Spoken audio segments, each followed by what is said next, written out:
लोगों ने कहा कि जी फाटक का क्या होगा, अंडरपास बना दें, ये कर दें। आप मुझे ये बताएं कि क्या इस वक्त वहाँ पे अंडरपास बन सकता है? फाटक पे जगह ही नहीं है अंडरपास बनाने की। मैं बताता हूँ ना आपको, मैं बताता हूँ ना, ठीक है जी। ये ब्रिज से भी पहले सोचना चाहिए। आप इसीलिए देखें कि जो आपका सिटी फ्लाईओवर है उसके दरमियान से आपने ब्रिज से ही एक सड़क आप नीचे उतार रहे, ठीक है ना, इसलिए कि नीचे अंडरपास बनाने की जगह नहीं है। अब मुझे ये कल हमारी अथॉरिटी की मीटिंग थी, कल भी ये किसी ने कहा कि रेलवे लाइन को थोड़ा उधर शिफ्ट कर लेते।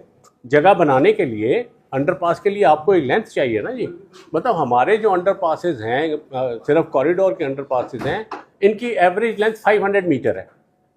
तो 500 मीटर आपको अंडरपास के लिए जगह चाहिए, ठीक है।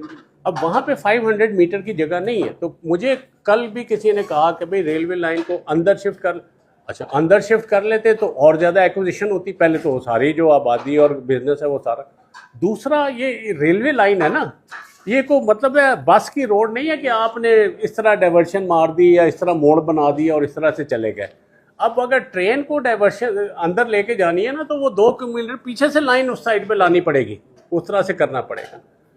हैविंग सेड दैट, ये सारी बातें अपनी जगह पे, मैं ये कहता हूं कि अगर फर्ज करें कोई सोल्यूशन आ जाता है कि भाई ये बन सकता है या बनाया जा सकता है या क्या है, तो डिस्ट्रिक्ट जो है वो एक प्रोजेक्ट बनाए और ले आए, गवर्नमेंट से अप्रूव करा ले, ठीक है ना। किसी ने रोका तो नहीं है, कोई रुकावट तो नहीं है। आपने कहा कि ये पुल बनाने से पहले सोचना चाहिए था अंडरपास बनाए।